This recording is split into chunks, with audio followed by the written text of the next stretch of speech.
termasuk yang sangat ini sih berangkat jihad. Nah itu juga harus hati-hati sekali itu, Ustaz ya.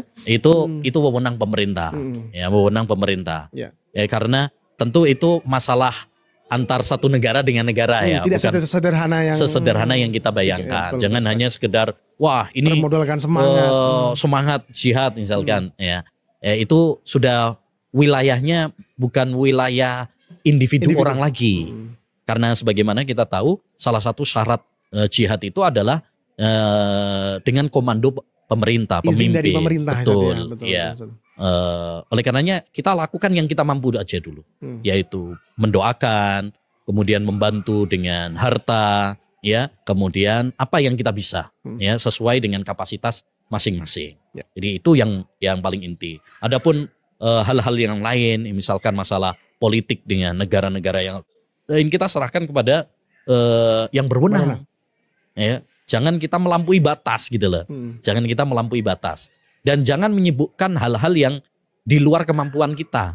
Di luar kemampuan kita. Wah, ini saling menyalahkan antara satu dengan yang lain. Kita tetap harus bersikap objektif dalam masalah ini.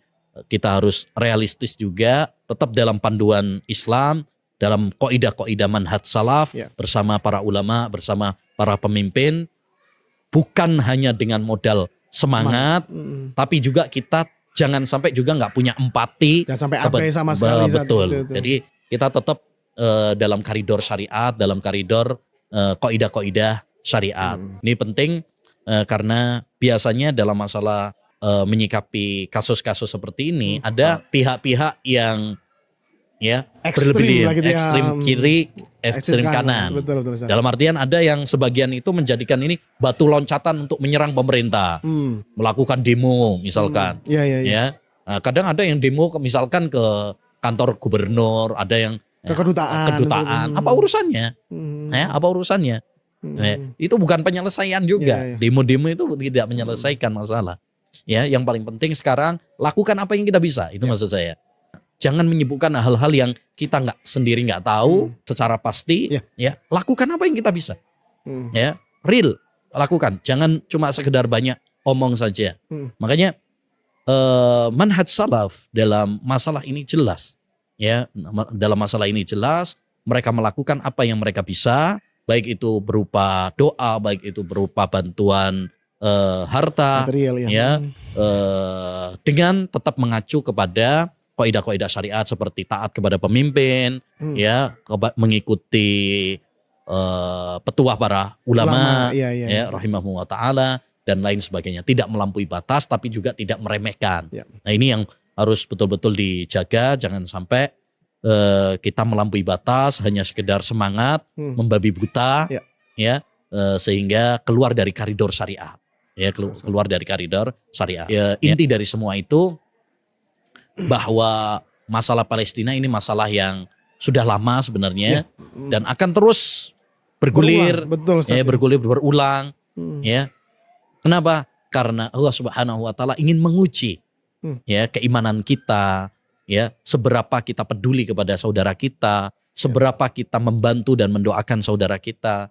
Nah, itu yang paling inti. Allah bisa aja kan, gampang aja mau menghancurkan orang Yahudi dalam sekejap, Allah mampu. Allah Subhanahu wa taala menolong saudara-saudara kita di sana mampu.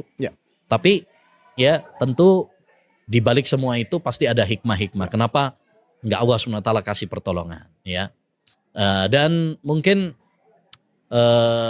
untuk sebagai nasihat juga kepada diri kita dan untuk saudara-saudara kita yang di Palestina, tentu satu yang pertama, mari kita kuatkan tauhid kita kepada Allah Subhanahu wa taala.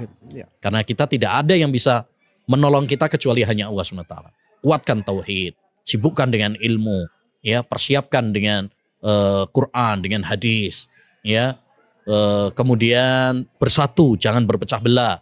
Kita lakukan sebab-sebab kemenangan, sebab-sebab kemenangan dengan persiapan-persiapan yang bersifat maknawi, seperti iman, takwa, amal soleh, Kemudian yang kedua, persiapan-persiapan materi. Kita siapkan prajurit, kemudian persenjataan, dan lain sebagainya. Insya Allah kalau kita bertakwa kepada Allah Subhanahu wa taala, mentauhidkan Allah Subhanahu wa taala, melaksanakan perintah-perintah Allah dan menjauhi larangan-larangan Allah Subhanahu wa taala, pertolongan itu akan dekat. Insyaallah. Ya ayyuhalladzina amanu in tansurullaha yansurkum wa yusabbit aqdamakum.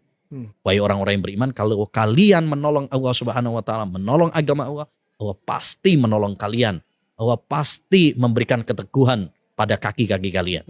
Jadi intinya mari kita tolong agama Allah Subhanahu wa taala, demikian juga untuk saudara-saudara kita di sana, tolonglah agama Allah, niscaya Allah Subhanahu wa taala akan menolong kalian. Ya, yakinlah ya bahwa Allah Subhanahu wa taala bersama kita semuanya. Dan untuk kita semuanya ya, ayo kita terus dukung, kita apresiasi perjuangan saudara-saudara kita di sana dengan doa kita, dengan harta kita, dengan tahta kita, dengan apa yang kita bisa. Ya, apa yang kita bisa dukung perjuangan mereka sehingga mereka merdeka dari penjajahan orang-orang Yahudi ini, sehingga mereka pun merasakan keamanan, kenyamanan seperti yang kita rasakan.